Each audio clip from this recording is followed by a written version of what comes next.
Hi, everyone. Welcome back to your BC headlines. I'm Vineet Brach. Here are your top stories today.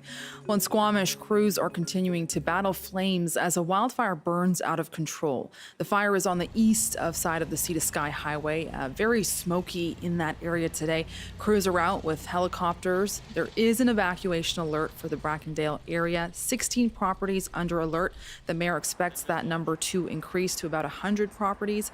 The affected properties are at the east end of Depot Road. The alert also includes a campground at the end of Tentless Road. BC Wildfire Service says cooler, more favorable weather conditions later this week should help, but say where the fire is makes it challenging to fight. It's being driven mostly by a west-facing steep slope. This is going to be the huge challenge for our crews on this fire. There's going to be places that are inaccessible to work, which is going to make this a drawn-out event. We're right now focusing on getting containment at the south and west to protect the homes. The fire is suspected to have been caused by human activity. Overall, there are 3 wildfires of note in eastern BC in the northeast. So the Kiskatna River wildfire is around 216 square kilometers. It has destroyed several structures, including buildings and mobile homes. The Pocket Knife Creek fire has also grown significantly, but BC Wildfire Service says Highway 97 has reopened in that area. It's believed to have been caused by lightning. And then further up north is the Summit Lake fire, still out of control. The Alaska Highway remains closed from around the Summit Lake to Steamboat area, and an evacuation order has been expanded along the Alaska Highway corridor. Condolences are pouring in for the young child who died after a boating incident in North Vancouver over the weekend. 10-year-old Lionel Hall is being remembered as being larger than life itself. He was being towed in an inflatable tube with a friend when they were hit by a speedboat. This was on Saturday near Kate's Park. One family friend says there's been an outpouring of support at the Hall residence.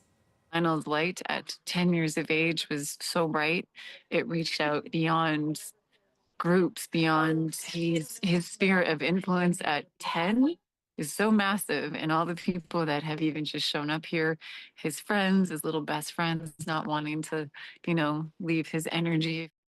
The family is now organizing a funeral, and the driver of the speedboat was taken into custody and released. His court date is in late August. And North Vancouver police, they're sharing what they can about this deadly boat crash. RCMP say speed and alcohol may have been factors in this incident. North Vancouver RCMP's media relations officer says having a case like this on the water complicates the investigation. It gets more complex because we don't have the Motor Vehicle Act on the waters, and so you can't give an IRP, immediate roadside prohibition, to somebody operating a vessel, so you have to charge them criminally, and that takes time. And on top of that, there's different jurisdictions on the water. So we've, the District of North Vancouver and the City of North Vancouver is who we police, and the two nations. And then, a couple hundred meters, you go south and then it's Burnaby. And then, east, it's Coquitlam. And then further down, it's Vancouver. So where does that line? Sahak says police are still asking anyone with information to contact them. And that's what we have for you so far. You're watching CBC News BC. I'm Vineet Brach. Stay here with us. BC Today is coming up next.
Good afternoon. Thank you for joining us.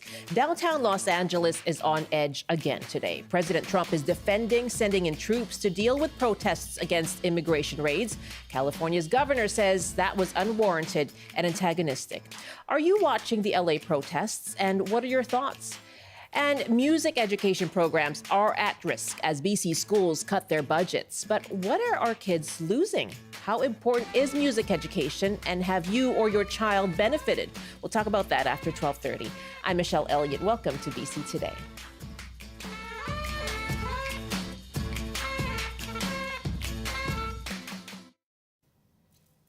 For 4 nights, demonstrators have been on the streets of downtown Los Angeles in protest of immigration raids by federal agents. LA police have used tear gas, rubber bullets, and flashbangs to disperse protesters. Meanwhile, U.S. President Donald Trump has deployed 2,000 National Guard troops over the weekend and is sending another 2,000 today, as well as Marine troops. Well, controversial decisions that have enraged public officials in California who say sending in those troops only escalate tensions in the city. The CBC's Steve Futterman is in Los Angeles, and he spoke to News Network host Andrew Niccol on the latest developments. The 4th straight night of really violent confrontations between police and protesters. One encouraging bit of news, the number of protesters last night was reduced compared to the first 3 nights. Of course, it was a weeknight last night. The first 3 nights came on Friday, Saturday, Sunday, but there were still the confrontations, still the tear gas, still the rubber bullets, and of course the protesters threw things back at the the law enforcement, including some fireworks and water bottles. They do expect, it's unfortunate, but they do expect similar protests tonight. It's unclear how far it will go. But the big question right now is, will this spread? It has not spread. It's basically confined to the downtown area. Over the weekend, there's a city called Paramount where there were protests, but primarily it's in this downtown core area. The protests haven't spread to West Hollywood, West LA, or the Santa Monica area. That's encouraging. There was some looting last night at an Apple store, and there were some arrests. And we've also heard today, Andrew, that there have been more detainments, more ICE raids. This is being told to us by immigration advocates. We have not been able to confirm that. So the ICE raids are continuing, not in large numbers, we believe, but they are continuing. That is journalist Steve Futterman speaking to the CBC's Andrew Niccol. Well, U.S. President Donald Trump has now deployed more than 4,000 members of the National Guard, along with 700 Marines, to L.A. And the move is in direct contradiction to California Governor Gavin Newsom, who has not requested federal help to deal with the protesters. This morning, Trump defended his move to send troops in. He spoke to reporters earlier today. If we didn't get involved, right now, Los Angeles would be burning, just like it was burning a number of months ago with all the houses that were lost. Los Angeles right now would be on fire, and we have it in great shape. They're not playing around. When there's no danger, they'll leave. You would have had a horrible situation had I not sent them in. Horrible. You'd be reporting on a lot of death and a lot of destruction that's not going to take place. Also this morning, Los Angeles Mayor Karen Bass said Donald Trump's actions were unwarranted and that while local officials did seek help, it was not from the federal government. It's just absolutely unnecessary. People have asked me, what are the Marines going to do when they get here? That's a good question. I have no idea. The National Guard that are here now have one assignment, and that is to protect one building, which is the federal building downtown. The second building, which is the federal building on Westwood Boulevard. And as far as I know, nothing has happened in Westwood at all. So this was not needed. The idea that the administration would usurp the authority of our state government, take it away from our governor, Gavin Newsom.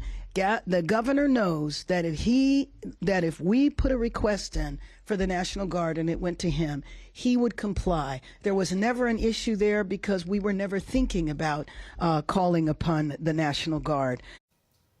That is LA Mayor Karen Bass speaking this morning. Well, what are your thoughts about the protests in Los Angeles? Are you watching them unfold?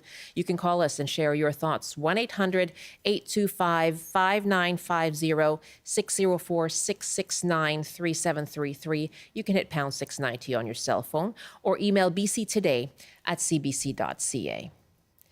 Joining me now is Terri Givens. She's a political science professor at UBC. Terri lived in Los Angeles and did her PhD at UCLA.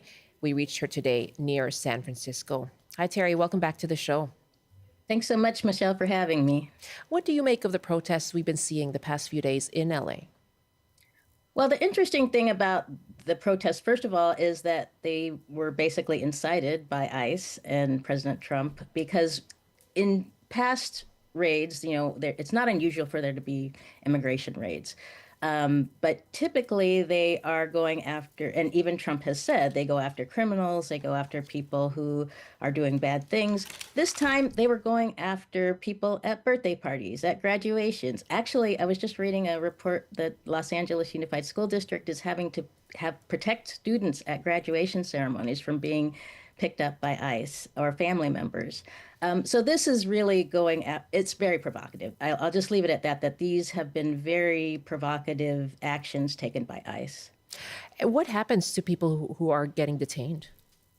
Well, unfortunately, to a certain extent, we don't know, although I have seen reports that people are being put into federal buildings where there's no facilities for food or access to even bathrooms, things like that. So, I mean, I can't verify that, but unfortunately, because of, the actions are being taken precipitously and unfortunately without much planning, it seems, people are being put in very precarious situations. And you get to part of it there, which is that there's, a lot of this we don't know. And there's also, the conflicting depictions and descriptions of what's happening. You heard what Donald Trump said there, that if he didn't step in and do something, the quote is, LA would be burning to the ground. And we see the images of, self-driving cars being burned. There is vandalism. But the LA officials say, we have it under control. We're dealing with it. We're able to deal with it here. What is your sense objectively of what's happening in LA? Well, I lived in LA for many years, as you noted, and first of all, think about the geography of Los Angeles. It's a huge city. Mm-hmm. And so basically the protests are happening in a very confined area. It's not spreading out to, the broader parts of Westwood or Santa Monica, places like that. And so, yes, bad things are happening. It's not, we don't want to see Waymos being, torched. Those are obviously bad things. But, the LA Police Department has sent out several messages saying they don't know why the troops are being sent. They don't know there's been no coordination in terms of trying to utilize them. And frankly, it's going to complicate things. I mean, keep in mind, there's all these different jurisdictions. So the city of Paramount is not under LAPD, but the county sheriff has been involved in various ways. And so jurisdiction is one of the key things that the federal government is ignoring here. And it's complicating the situation for local law enforcement because they don't know what to do with these troops. As we heard from the mayor there. And so what are they doing while they're there? I understand the assignment is to protect these federal buildings. Yeah, apparently they're standing around federal buildings. Okay. That's all we know so far. And what do we know about what's happening around those federal buildings? Well, my understanding is, yes, there are definitely protests around those buildings and also around the detention center and up in Paramount. And so, basically, we've seen people protesting in relatively small numbers, in the hundreds, certainly not in the thousands. And these protests, especially yesterday, were very peaceful. What's happening is, of course, at night, you get the people who are out to cause trouble. And, there's people like that everywhere. I mean, we've seen this in various protests, but the other side of that is this would not be happening at all if Trump hadn't, basically sent ICE in to do these provocative detentions and, basically going after people, including, not only people who were being detained and potentially, there are reports that some people have already been deported, but also people who were protesting, taking aggressive actions towards, reporters and so on. We'll talk about that as well, which is the immigration policy part of this and those raids and detentions. Can we talk about the National Guard and sending in Marines? How unusual is it for a president to do so without that request from the state? It's not supposed to happen this way. So the way this has happened in the past for sure, because there have been situations, for example, President Lyndon Johnson sent in the basically federalized the National Guard to go in and protect people who are protesting and fighting for civil rights in the South. So that has definitely happened in the past. We have not seen this happen in a situation where a city is trying to deal with protests in this particular kind of way, basically protesting what's going on, for actions being taken by the federal government in this instance. And so this is it's people are up in arms. My friends who are legal scholars are up in arms because this is, somewhat unprecedented. That word keeps coming up. And, it's typically, as Governor Gavin Newsom has pointed out, there's process for this, and those processes have been ignored. Let me just put out our phone numbers. I know that this is something that our audience is watching closely. So let us know if you're watching the protests in Los Angeles and what are your thoughts.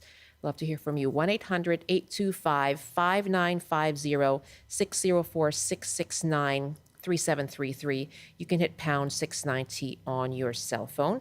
By email, it's bctoday@cbc.ca. And here's an email about the information that is being disseminated, social media, broadcast posts. Douglas writes, I'm concerned about how the media, including CBC TV and websites, repeatedly show a burning car or a small pile of garbage burning, even if it was from several days ago. This is sensationalism in its purest form.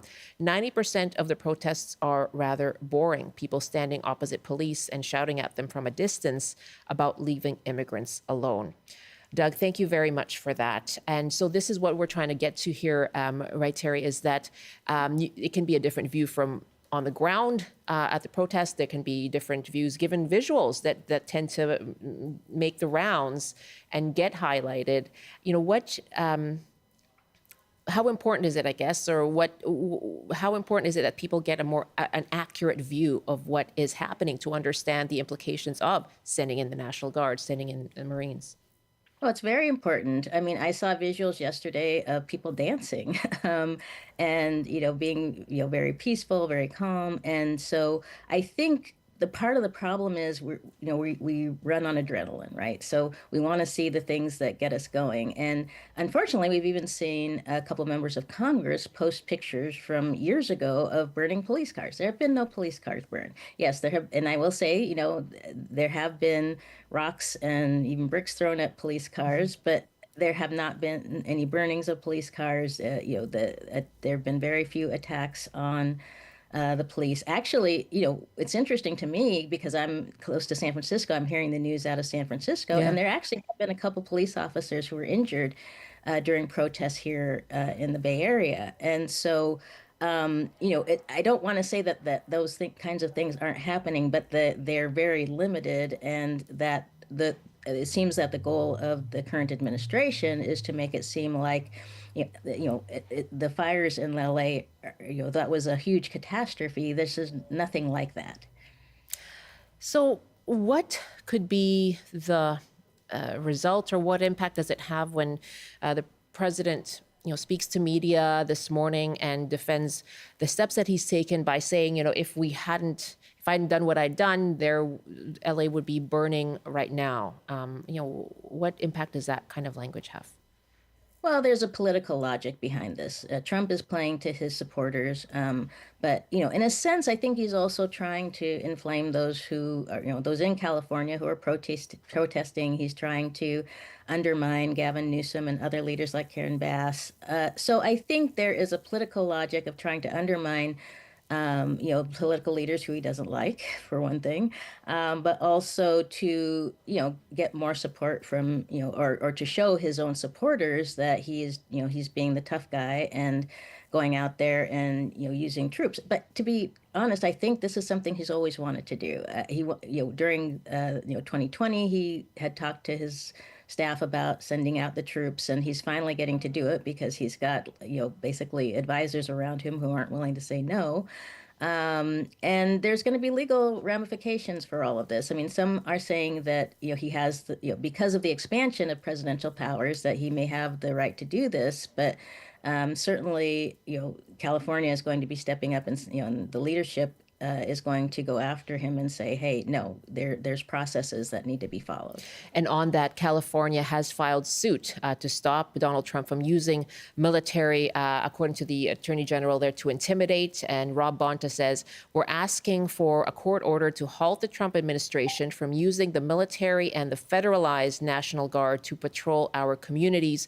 The president is looking for any pretense to place military forces on American streets to intimidate those who disagree with him. Bonta says it's illegal and dangerous, and we're fighting to stop him. So that court action being launched by California, filing suit against Donald Trump on this. Taking calls from our audience as well, 1-800-825-5950, 604-669-3733, or just hit pound 690 on your cell phone. What are your thoughts as you watch the protests going into its 5th day now in Los Angeles? You can email to bctoday@cbc.ca. And Randy writes from Burnaby, I'm almost out of words but have plenty of emotions, mostly rage. The entire police action is 3 things: illegal. The U.S. Constitution has clearly defined rules, meaning the Army can't be police. Unwarranted. The immigrants are not violating any laws. And 3, too strong. The local police could have handled this. ICE needs to go away, as does Trump. That coming from Randy in Burnaby. My guest is Terri Givens, who's a UBC political scientist who actually did her PhD at UCLA and is now working from just near San Francisco, so is in the state of California. You talked about this earlier, and then the immigration policies that sort of precipitated the protests. Tell me about that. What is the legal basis for the Trump administration to be conducting these detentions or these arrests? And as you say, the cause or the reasoning before that was people who they described as criminals, but it seems to be a different population being targeted now. That's right. And so, of course, the government has the right to, if people are here as undocumented, the government has the right to say you don't have the right to be here and you can be deported. But the rhetoric has been around, criminals. I mean, some of the more horrifying things we've seen is, people who were deported to places like El Salvador, but it goes beyond that. There was an attempt to ship people who were being deported to places like Darfur and so on. And this idea of rendition, as we call it, because it's not when you are sending somebody to a country that is not their own, that is not deportation. That is basically your rendition to a place that they have no connections to. So I just put that out there as kind of some of the underlying concerns that people have had with the way that immigration enforcement has been handled. We don't know what's going to happen to the people who are being detained now. Many of them are probably from Mexico and other parts of Latin America. But clearly the government has a right to say, hey, you're not here but properly. But the problem is, those people, especially if they have declared asylum, have a right to go through a process of determining, are they here, legally or not. And the other problem is that they're standing out. People are going to their court hearings and being detained right outside of their court hearings. So people, part of the problem that a lot of people are having with the current, it's not so much the law itself, it's the implementation of the law.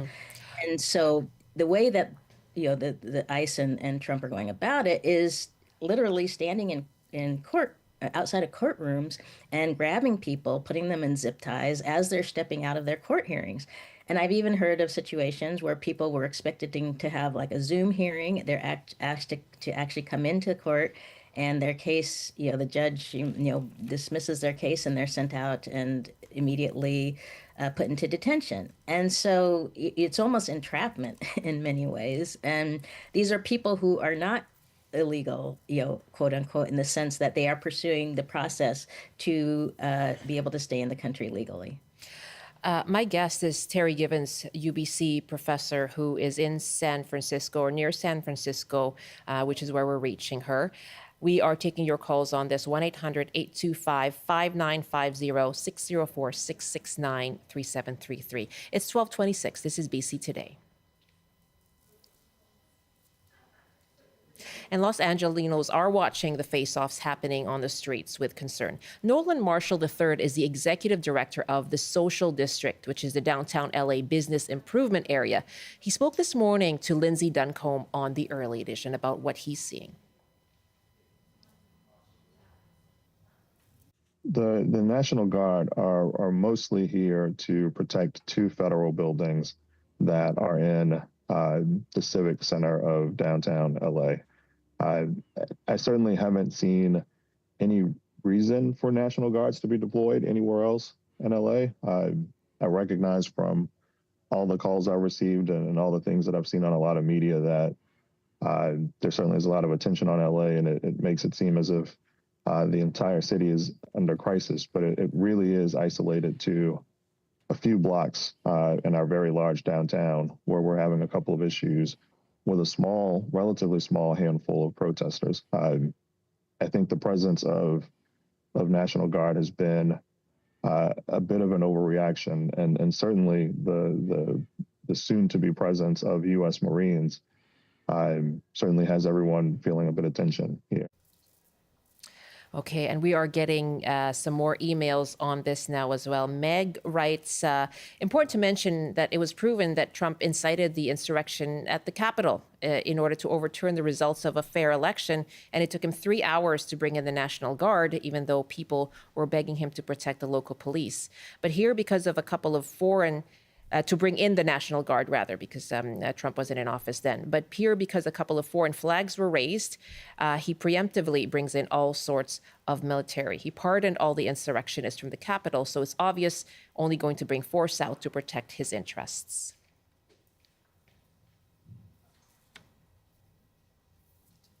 We're taking your calls and your thoughts as the LA protests continue. Kassav is on the phone now from Surrey. Hi, Kassav. Good afternoon. Hey, good afternoon. How are you? I am fine. Thanks for calling in. Yeah, what are your thoughts as you watch the protests going into its 5th day now? Quite interesting. So upfront, let me say that I'm no big fan of Trump, and we all know that President Trump is a massive showman. But the question is, there is no place for such violent protests which pose a threat to man and property in any civilized society. So what is the need to give space to these events and then call them, hey, they're random, they're confined to a few blocks? I mean, why is chosen administration not able to control this? Our history, if it has taught us anything, is that it is always a few fringe elements which start small and then snowball into something which leads to a catastrophe. So yes, we can say Trump is overreacting, but there is no space for these protests in a civilized society. And why is the government, elected government, giving space to these protests, creating an opportunity for Trump to show that he is so powerful? So that's the question. Are we not diverting from the core fact that there is no space for these events by addressing or focusing on Trump rather than the bigger issue at hand? Kisav, thank you very much for the call. Yeah, so a lot of questions there about how local officials, I guess, have been dealing with the violence and the vandalism aspects of the protests. Terri Givens. Yeah. So first, I would say that to a certain extent, there has been incitement here, right? The much of the violence started with really the police to a certain extent, with the using of tear gas, rubber bullets, etc. So when you see these scenes of violence, a lot of times it's not protesters aren't shooting tear gas or shooting rubber bullets. So a lot of the violence that you're seeing is not something that the protesters are doing. So, and I will say, yes, there have been incidents, but LAPD actually, especially after the first night, said, hey, we've got this under control, we can handle this. And that's the way it should be. Local law enforcement has a lot of expertise. There's 9,000 police officers in the city of Los Angeles. And, they have huge experience in dealing with these kinds of situations. And you haven't even seen some of the things we saw, during the summer of 2020. There's been no riot police really having to come out. It's not a riot. It's, as was being said, it's a small number of people, and frankly, a lot of the violence has happened, in very small groups, and things like this happen. Like I said, we had some issues with violence in San Francisco, the last couple of nights, and the police handled it, and even though some of them got injured, which is unfortunate. But these things happen in societies where people, feel that their rights are being abridged. And but also there are just some people who, when given the opportunity, will shift towards violence. And we just have to handle it and manage that. Let's get one last caller in here. Jonas in Victoria, what are your thoughts as you watch these protests in Los Angeles?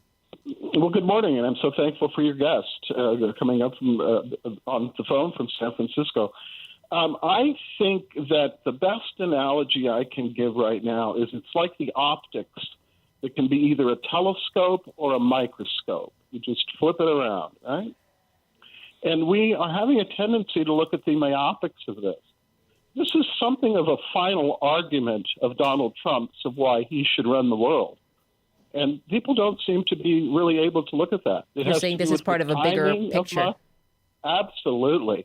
And he has to pick one of the states to exert his authority over. It's not going to be Louisiana. And it's been a long time coming, and it's manufactured, and it's for the sole purpose of continuing to consolidate his power. There's something called the Posse Comitatus Act. Since the 1700s, I believe, he's not supposed to have those federal troops on California land in that manner whatsoever. So we overlook the fact that he's a completely lawless president. We overlook the fact that this is nothing but First Amendment expression. And we're all lost on all this other stuff. This ship is going down, folks.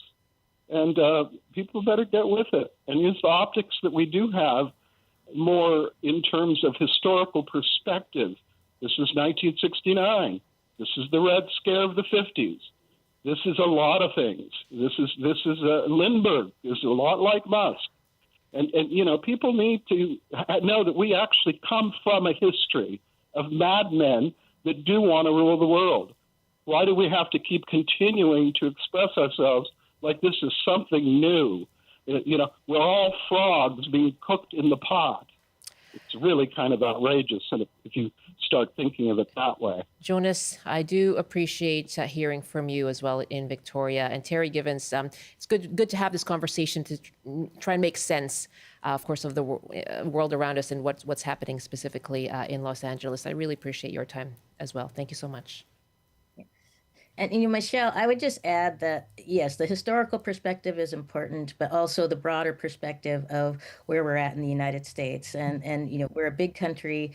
There's a lot going on. And I agree that we need to not just focus on a few burning Waymos, but kind of the broader picture. Appreciate your time. You take care. That's Terri Givens, UBC political science professor, who is currently near San Francisco. It's 12:34 now. This is BC Today, live on CBC Radio 1, CBC Television, and live streaming as well. Coming up, we'll talk music education. Right now, here's a CBC News update with Rob Zimmerman. Good afternoon. The District of Squamish has issued an evacuation alert for 16 properties in the Brackendale area as the Dryden Creek wildfire burns nearby. The blaze is one of about 90 fires burning across the province. The BC Wildfire Service says the out-of-control blaze in Squamish is about 5 hectares in size. A review of BC's healthcare system to cut unnecessary costs is expanding to its 5 regional health authorities.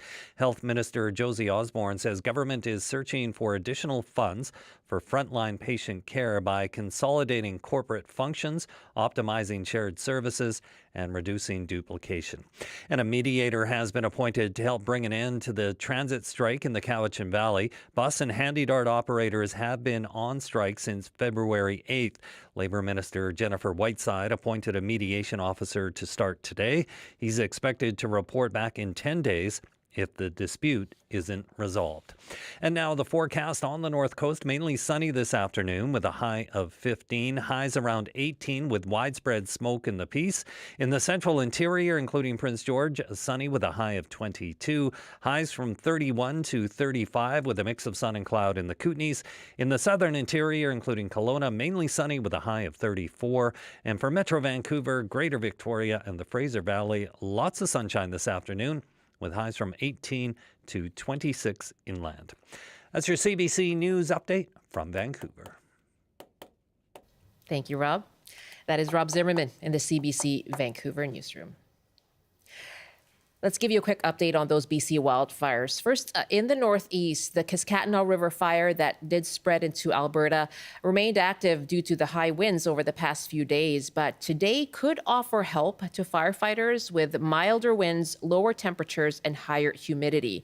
The BC Wildfire Services, they're not in the clear yet, but today will provide some relief. It is smoky as well in the northeast. There is an air quality statement in place. As well, Squamish, the District of Squamish, has declared a state of local emergency due to an active wildfire. This broke out yesterday just east of the Sea to Sky Highway. And according to Mayor Amanda Herfer, the wildfire poses an existing or imminent threat to people and property in Brackendale, Tantalus Road, and Skyridge. And the state of local emergency will remain in force for 14 days unless the district or the province cancels it. Now, residents say the fire has been a wake-up call as the summer heats up.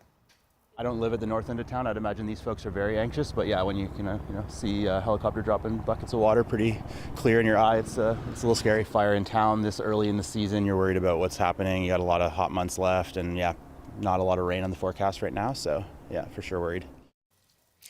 Okay, and again, a state of local emergency has been declared in the District of Squamish. It will be in place for 14 days unless the district or the province cancels it. And you'll get more, of course, on the BC wildfires. 3 wildfires of note in the Northeast. Just go to our website, cbc.ca/BC.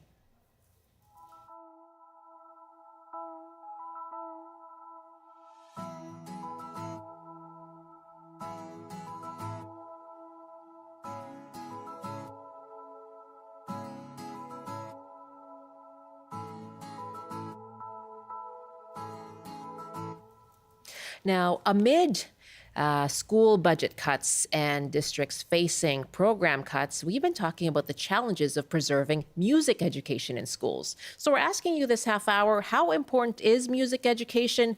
Have you or your child benefited from it? 1-800-825-5950, 604-669-3733. And as well, you can hit pound 690 on your cell phone. Our email is bctoday@cbc.ca. First, we wanted to inspire you, though. Here's one way that young people could be inspired to learn music. Tomorrow, the Game On concert will have the Vancouver Symphony Orchestra playing a selection of music from blockbuster video games. Game On's principal conductor, Andy Brick, leads this concert in many cities across the world. And he tells us how this type of classical music is striking a chord with younger audiences. Hi, everybody. My name is Andy Brick. I am the principal conductor and music director of Game On. Game On is a symphonic video game music concert that will be performing with the Vancouver Symphony this June 11th. Game On is actually the culmination of 23 years of symphonic video game concerts. This is the third tour where we made the symphonic video game music and travel around with orchestras all over the world.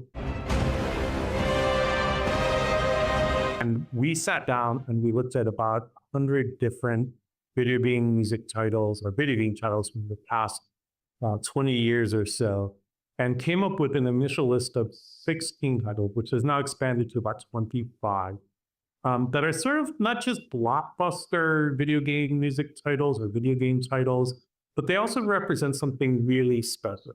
I actually did the very first symphonic video game music concert in the Western world all the way back in 2003 with the Czech National Symphony Orchestra, Vontas.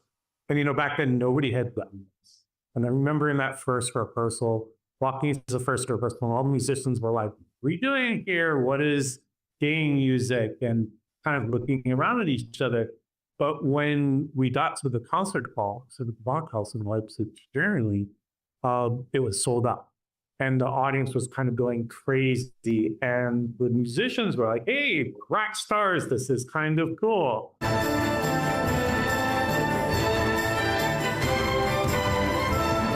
For me, the idea was that it was a great way to perpetuate the life of the orchestra by bringing in what I thought would be a new idols. This is 22 years ago. So at that time, we had 18-year-olds and 19-year-olds and 20-year-olds coming into the concert hall in t-shirt and jeans. And it was kind of a revolution because the concert hall was typically filled with people with, slightly graying hair in their ear, except lovers of Mahler, Stravinsky, and Beethoven. But now we have a whole new audience that has come. Well, those 18, 19, and 20-year-olds, fast forward 20 years, are now 40-year-olds. And they're sort of in their prime age of consumption and deciding on what kind of musical and arts events they want to attend. And this has now become part of their palette of music. So I think that's been sort of the primary impetus for me, is to help to foster this new audience for the symphony orchestra.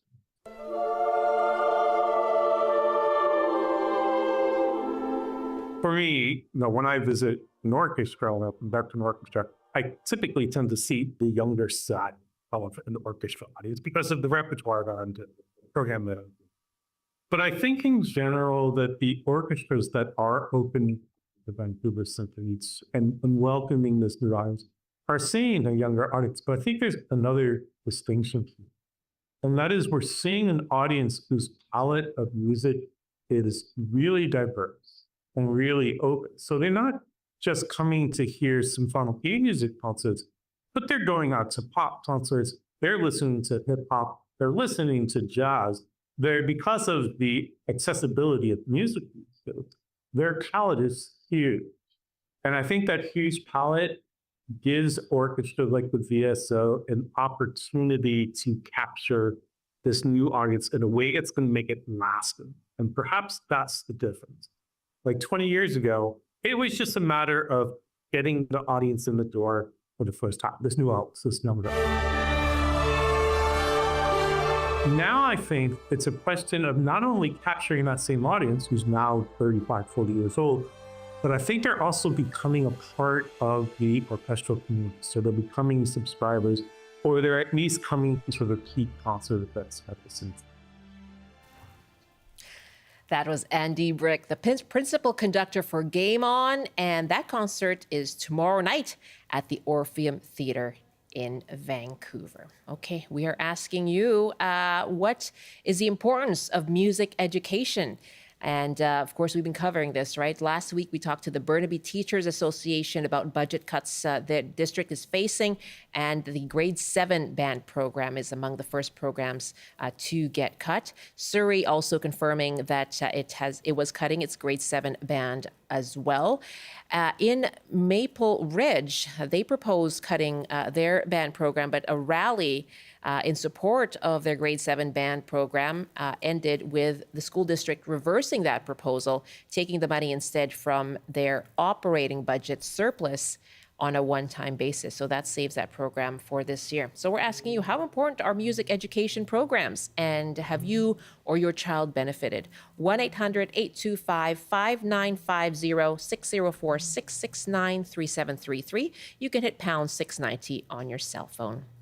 Joining me now is Christin Reardon-MacLellan, a board member for the Coalition for Music Education in Canada. Good afternoon. Thanks so much for being here.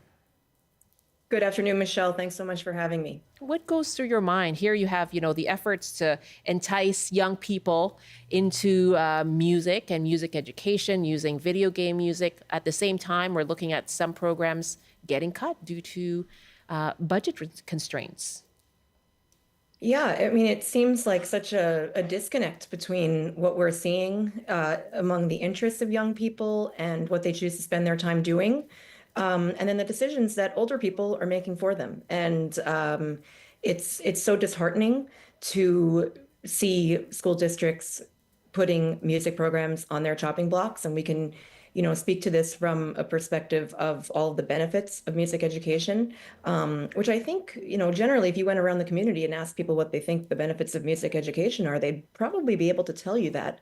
So if we believe in all those things, then why are these programs dispensable in our public schools? And I mentioned Burnaby and Surrey. To what extent are we seeing these kinds of cuts? Yeah, so Burnaby and Surrey are the two largest districts that have proposed cuts this year. And really the issue here is that both of those districts have been long-standing models of music education, quality music education in their schools. And the target that we're seeing is the grade 7 band program. In Surrey, that program has been in effect for over 60 years. So suddenly now we're not able to continue funding this, which is distressing. The representatives from school districts will tell you that this is part of a much larger challenge rooted in chronic underfunding of K-12 public education across BC, so that this is a ministry problem.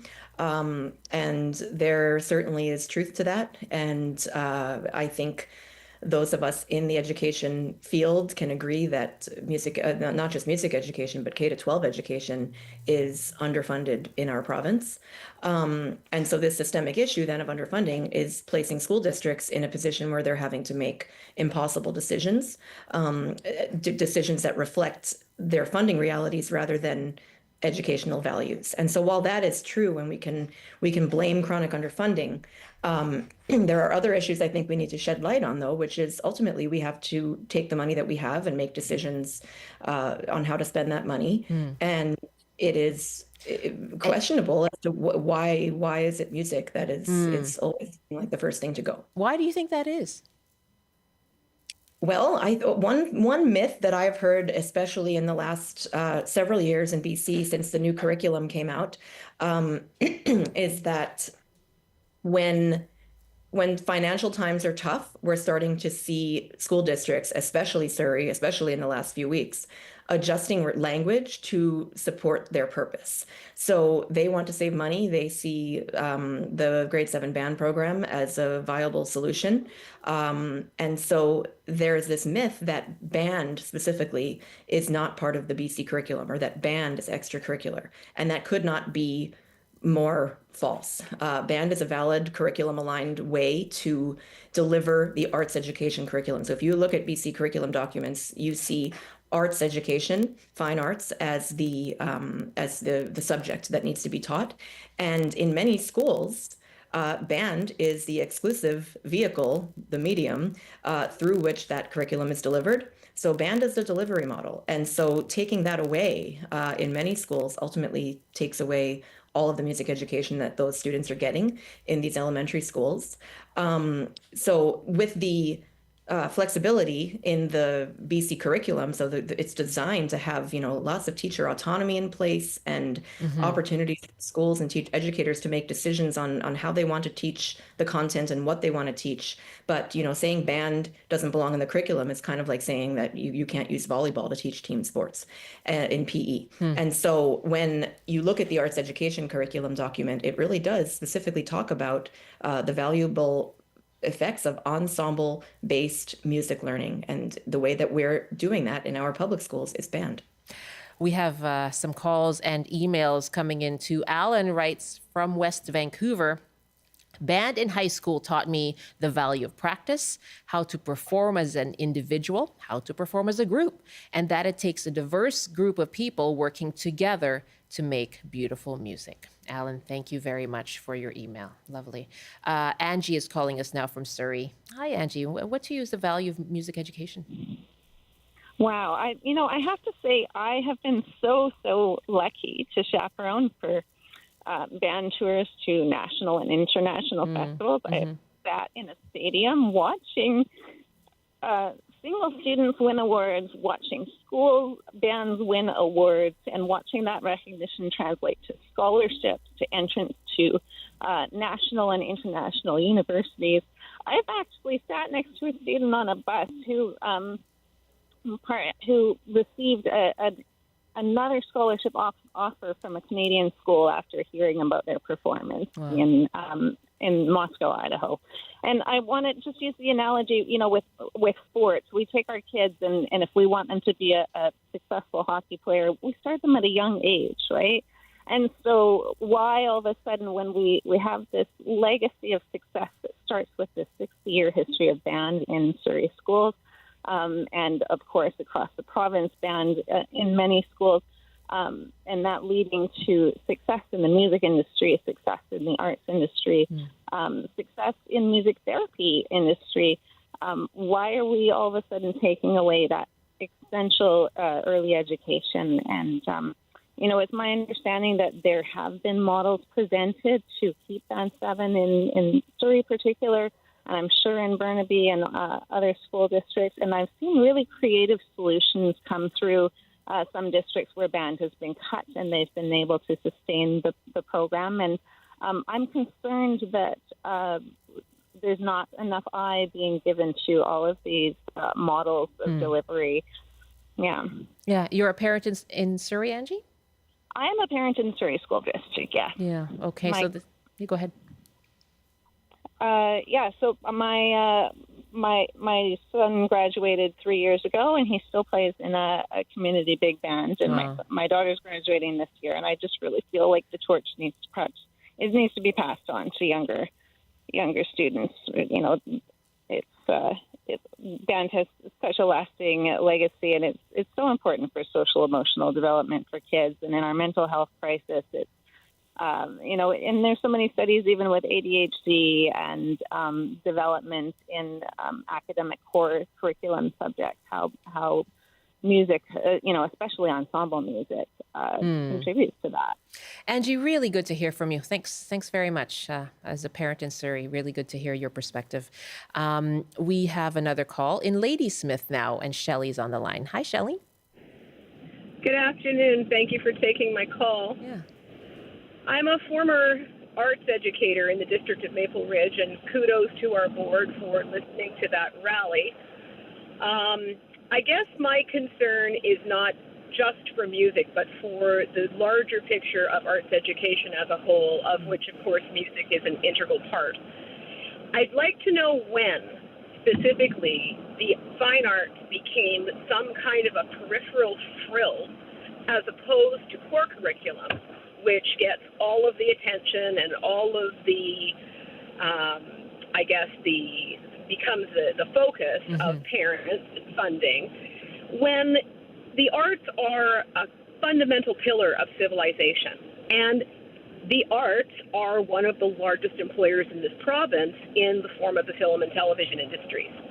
And yet we have this 19th century approach from parents and boards and governments who are treating the fine arts as though they are some kind of a fun elective that's not really very serious, which is ludicrous when you consider the amount of employment that not only music, but visual arts, theater arts, film arts, all of the technical production work that goes on. It is a huge employer, a very real career path. And if people were saying, oh, well, we're going to cut funding to mathematics, or we're going to cut funding to language arts, parents would be up in arms. Okay. But, it's just the arts. Yeah, Shelley, thank you very much. Charlene, our last caller now in Vancouver. Hi, Charlene, and you feel passionate about music programs. Oh, absolutely. I mean, I'm a music lover myself. I've researched music a lot, just informally, and have read so much on the development of the brain, how primary music is, how it connects not only cognitively, but emotionally, intellectually. It's the last thing that should be cut from any education program that's trying to grow brains or encourage social development. And I believe it's just a primary, human connector that is so important in this day and age, where all these kids are feeling alienated on their social media and they're getting disconnected. Music connects like nothing else. And, you know, when I remember being a teenager, being very depressed sometimes. You know, it's hard to be a kid sometimes. And what rose us up was music. You know, in those days it was like the Beatles or whatever. But music is as powerful today as it ever was. I thought that was a good point the person made about it's also, you know, lots of employment in music. But it's deeper than that. It's a fundamental human treasure. Charlene, thank you so much for the call. And so Christin Reardon-MacLellan, obviously people there feeling very strongly about the value of music education. What would be the biggest benefit of music education in your view? Well, and all this was articulated so beautifully. So not to repeat what the caller said, but, you know, we have local data sets. There's a researcher at UBC, Peter Gazousis, who has conducted research using local data sets that show that music actually changes the brain. And so the cognitive benefits from learning music are huge, and they're locally documented. So that one I think is big for me. The other big point is that we are not attempting to create a bunch of professional musicians out of students. The whole point of music education is to teach them how to be human, teach them how to function in society, teach them how to cultivate and prolong a society that values the arts. What would we be without the arts? And if that's not happening in our public schools, then where is it happening? I would also draw some attention to the fact that you know, every year, if we want to look at some data in Surrey, there are 83,000 kids in the Surrey School District. Approximately 3,000 of them are directly affected by these grade 7 band cuts. And that's each year. So 3,000 this year and 3,000 next year and the following year and the following year. This only costs $900,000 to deliver the program. And so it's really, it's just so short-sighted. Yeah, so there's no doubt about the value. Okay, we will continue to have this conversation, obviously, into the next school year as well. Christin, thanks so much for your time. Thank you. Christin Reardon-MacLellan is a board member for the Coalition for Music Education in Canada.